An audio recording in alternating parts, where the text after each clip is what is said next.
Hey, what's going on, everybody? Andrew here, back for our build review show. It is Monday, November 25th of 2024. And on this show, I bring users builds up live on stream, giving them some personalized feedback and advice about things that I think that they can change in their process to help improve their post-contest sim ROIs and ultimately help them to build and submit stronger lineups into their contest. So we typically do this show twice a week, beginning of the week, end of the week. We do this show 5 p.m. Eastern. We will only be doing this show once this week, given that it is Thanksgiving here. So we're going to do this show today on Monday, and then it will be back next Monday. So just a heads up for you guys there. But excited to do the show as always. I look forward to it each and every week. We have 2 people signed up today, so we're going to jump right in to our first person who reached out, and this is going to be Jeremy. Jeremy, we are going to be looking at their early only slate from Sunday. So it seems like they played a number of contests, different slates throughout the day, which is always good, right? Spreading your contest selection allocation out across multiple smaller slates is always a good idea. So I do like that. Let's jump into the contest tab. All right. So entering a few contests.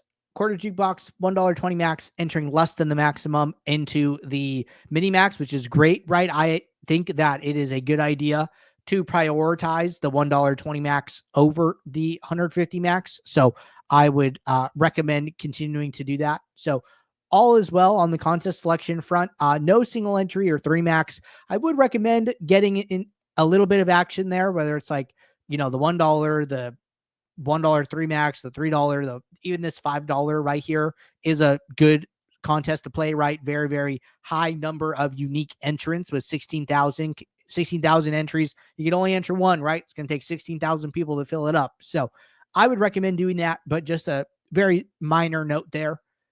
And this is an early only slate, so no late swap required. So we don't see a late swap build here, which is fine in this case. So let's jump into one of these. Let's jump into the first down. See how lineups did. All right. Lineups have loaded. Let's go over to users. Sorry, Jeremy here. Let's go to users who entered 20 lineups. Sort by sim ROI. Okay, so what do we see? So good news, right? Jeremy is 40% positive sim ROI. That's very strong indication. Highest sim ROIs are like 55% plus here, right? So a little room for improvement. Overall, still a strong start. Now let's see what we see. So average salary is maybe a little lower than some of the top sets, right? Like 49.6. We see a lot of 49.9s, 49.8s. Not a huge deal, but a minor note, right? Especially when we're trying to increase by single digit percentiles at this point, right? These are some things you want to note. Average dupes is 0. That's good. Sim average score, 135.3. This is slightly low, right? Kind of similar to the salaries. Typically, salary and projection are correlated, right? A lot of these top sim ROI sets, we see 138, 136.5, 138.6, 140, 136.7, 138, 137, right? So like, Jeremy is just like right on the cusp here of where I would say they're playing slightly too low projected sets. And when I say slightly, I mean like ever so slightly, like 1 to 2 fantasy points. But I think that could possibly drive them up another 5 to 10 ROI points here. So either way, strong set of lineups. Let's go into the build and see what we can see there. I think we're going to find more useful information from the build. All right. So it looks like lineups were built about 40 minutes prior to slate lock. Seems fine. Okay. All right. So this makes sense to me now, right? I'm like, why is their salary slightly lower than everyone else's? And why is the sim average score slightly less? And it's because of this one reason right here. They have adjusted their min-max salaries from the default, which I think for early only, it's like 47,000, and then max is 50,000. So for one reason or another, Jeremy's changed minimum to 25,000, maximum to 49.9. Now, this is an okay strategy for showdowns. It is an okay strategy, possibly even for like the Thanksgiving slate coming up. I would reserve decisions like this to slates that are 3 games or less. And the reason for that is in, my contest flashback studying, right? I do this show twice a week. I study my own lineups, playing a bunch of slates. Duplication becomes more of a factor in NFL slates that are 3 games or less, right? The only reason you should ever change max salary is because you're trying to get more unique from the other lineups in your contest, right? Here, even I know you had average dupes of 0, which is great, but even a lot of the other sets of lineups, average dupes 0, average dupes of 1, you don't really have to do that much to account for duplication in this contest. And so by accounting for duplication, typically the way you get more unique in any kind of sport is, you could play lineups that are lower projected, right? So since salary is correlated to projection and you're lowering salary, you're just ending up on lower projected lineups. But the builder's telling us, hey, that's not as important of a consideration given there are 7 games on this slate, right? So I would go back to leaving salaries at the defaults. And I would even possibly consider raising your minimum a little bit. If your minimum's 47,000, try raising it to 48,000, right? That could be another consideration. So give that a shot. It's the very first thing I would do that I think can help here. All right. What else do we see? So we see no filters, no rules. Looks like direct fill, no lineup filters, unique rank, 3 min uniques, target ROI, no min or max exposures on the all tab. None in the quarterback.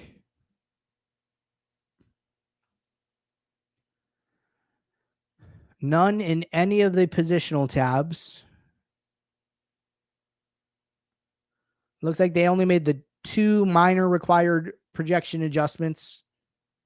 So, okay. So other than that, this is a very hands-off build, right? So that's good because it means that we don't have to change too much here to get different results. So first is a salary, right? Second thing I'd be changing here is that it looks like you're using direct fill.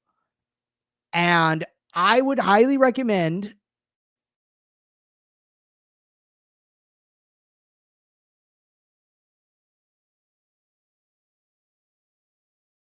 if you're going to use direct fill, go contest by contest, right? So don't select all 3 contests at once. And the reason for that is because let's take this top lineup as an example. So we have this top lineup, right? I can go down and scroll and I can see that, hey, there are 3 contest sims, which makes sense, right? There are 3 contests in your entry file. Well, if we look at the ROIs of these 3 contests, okay, so Jeremy said he's not using direct. So that's good to know. All right. But really quick example, because I just want to follow up on this since we have a second here, because I was talking about this on office hours. This is actually a good example, right? One contest, 173% ROI, one contest, 119%, one contest, 82%. And then when you go up here, it says average of selected contest, 125. This 125 number is the one that gets used when you're in direct. Okay, so for anybody watching, not familiar with that, direct fill is using the average, which is 125 in this instance, across all the contest sims. But when you're in auto, you get that more contest by contest sorting option where, in the top one here, which one's 173? The quarter jukebox, this lineup is really, really good, right? But in the first down, this lineup's only 82%, and that's a little bit lower, right? So probably want to play this in the quarter, probably not in the first down. So that's just one note there, but sounds like Jeremy's not using that. And then using 3 uniques across all the contests. It looks like sorted by prize pool. This all looks really good to me. So that is the biggest thing I would do here. But all in all, still positive sim ROI 40. And that is a good indication. Let's see if we can get you up to like 50, 55 next time. So good stuff, Jeremy.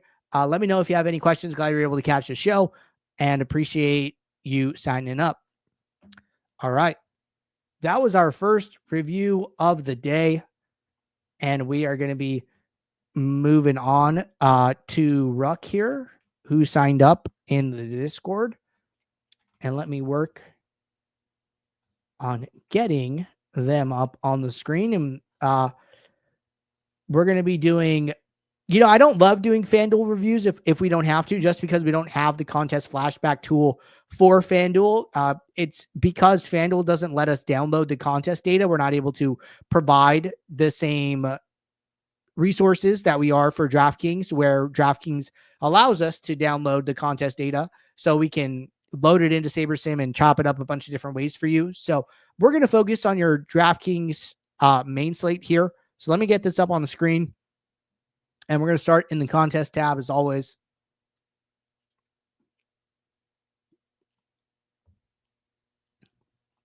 All right. Contest selection looks really good, right? We see ton of low stakes. We see balance between single entries, 3 maxes playing up to the $12 single entries, which are really good contests, by the way, right? And hammering low stakes, right? So really love this contest selection. This is a great example of how to get decent volume down on a by just hammering low stakes, right? Second thing we see is we see a couple different builds. One MME, one single entry. That's totally cool, especially if you're using mini-max exposures, right? You're going to be want to separating those out. That's good.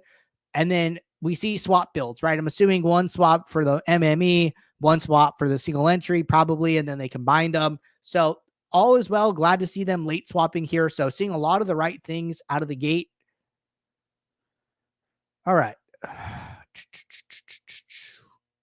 So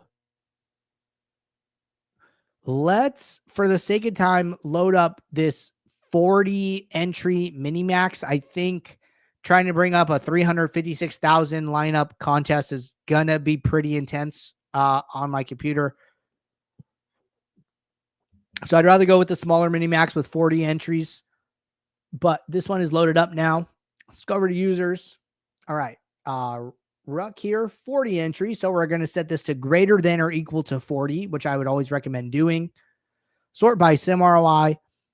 All right. So 13.5% sim ROI. And I'd say the highest here, like somewhere above 20%. So they're not far, right? This is just a little bit lower edge contest. I bet the big mini max is like higher edge, where you're going to see higher sim ROIs, just simply due to the size of the contest and number of entries allowed. So 13% is a good number for this contest, right? And I want you guys to remember that concept, right? People will be like, hey, what's a good ROI to shoot for? It's like, well, it depends. What contest are you playing, right? Some contests have more edge. So you got to keep that in mind when making those determinations. Payout structure matters too, right? Like what's the percent to first, what percent entries are paid, all those type of things too come into play. So looking here, 49.7 average salary seems fine.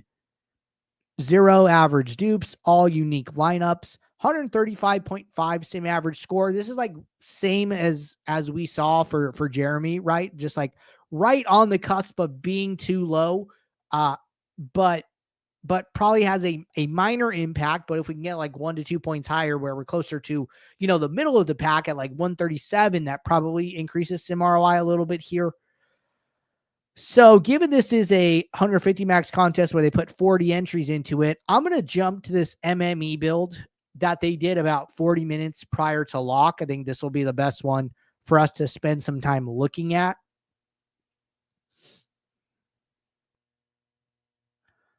All right. So I'm seeing minimum salary at 47,000. What is minimum by default? I'm just going to open up a new build. Okay. So minimum is 48.5 by default. So it looks like Rug here actually lowered it manually, right? Dropped it from 48.5 to 47,000. I would, and in general, I think this is a rule of thumb I use. So, I don't want to say what you should do, but I'm just going to tell you guys what I do, right? I only drop salary for showdowns or, some type of sport where I'm going to need an optimal. If I'm playing MMA, if I'm playing NBA, MLB, NFL showdown, right? NASCAR, any type of sport like that, I will drop minimum salary, right? I think it's totally fine to do. Now, for other classic type sports, not worried about optimals, not worried about duplication, I am more inclined to raise the salary than to lower it, right? I want to have a strong floor for my projection and then rely on SaberSim for the upside, right? So I would recommend putting it back at the default or even possibly raising it. So consider that. All right, we got one filter here. Says show players with projection greater than 0 just to get rid of inactive players and stuff like that. No impact, good visual thing to do. No rules, no lineup filters. We see 4 min uniques here.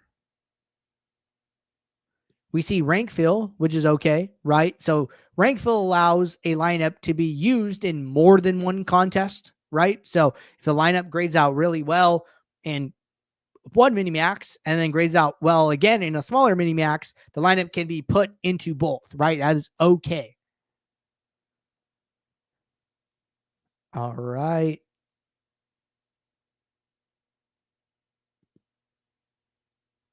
So one note I want to make, right, is it looks like they're uploading some projection sets. Just remember, if you want to those to have an impact, you got to either average them or add a weighted average. It's going to stick on SaberSim by default. So I don't know if you're just using it to compare or what, but I just wanted to point that out. If you're trying to use it, go into the gear icon and the my projection. That way you can actually have that effect. All right. So no min or max exposures in the all column. None in quarterback. None in running back. None in wide receiver. None in tight end. No min or max exposures in any of the player tabs here, from what I could tell. Stacks is hands off. Games is hands off. Team stacks is hands off. All right. So pretty hands off build. Again, we see that here, right? Now, one other thing I didn't mention on the last review that I'm going to mention this time is that if you find yourself playing too low projected sets, what you can do is set up a lineup filter to get rid of some of the lowest projected lineup sets, right? So come into your filters, go to add new filter, set one up that says show lineups with projection greater than X, and then you just change X. I recommend filtering out about 10% of your pool, just like shaving off the lowest projected lineups, right? Which will just in turn, raise your average projection of the lineups remaining. And then you apply your mini uniques to that set, right? So it's kind of the same idea of like where you change team totals. Let's say that you think you thought, Dallas was going to score more than 17 points, right? You thought Dallas was going to score, 24, right? Well, when you change the team total, we effectively do the same thing, right? We start to disregard Dallas's lowest scoring sims in our database. We're like, you know what? Let's get rid of all the sims where Dallas gets shut out and scores 0. And then by getting rid of those, we end up raising the mean team total that Dallas achieves by filtering down the sims to higher scoring type of sims.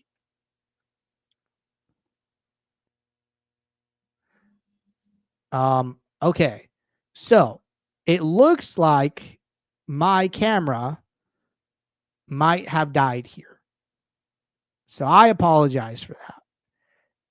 However, you guys should still be able to hear me. So I think that, my camera died. Oh man, I know why my camera died. All right. I unplugged my camera charger to plug in something else and I forgot to put it back, and I'm just realizing that. So I apologize for camera going off, but I think I made my point there in regards to projection. Glad you guys can still hear me. So that's good. So this would be the thing, right? You come in here, you shave off those projected points, especially when you're applying mini uniques, right? Like I saw this mini uniques of 4, or, some of these like mini uniques of 2 and things like that. So when you're doing that, that can have a definite impact, right? Especially because if you're applying those, right, you're going deeper and deeper into your pool to get lineups. You want to make sure that, you're not going and getting to really low projected lineups in the name of diversity, right? Especially playing so many contests. So that's a big thing there that I would possibly consider doing. So look into the lineup filter, reconsider the salary adjustments. Other than that, I think this is a good build. You're still 13% sim ROI, and we've seen the highest around 20s. So you're really not that far from the top in that smaller type of contest that we were looking at. So all in all, good stuff. All right. This was our last person who signed up today. Reminder, if anybody ever wants to get signed up, all you need to do, drop your DK username in the office hours channel in our Discord server. Let me know what sport and slate you want me to review, and I will add you to the list for the next show. Our next show will be on Monday following Thanksgiving weekend. So appreciate everybody tuning in. I will talk to you all later. Until then, take care. Thank you. Bye.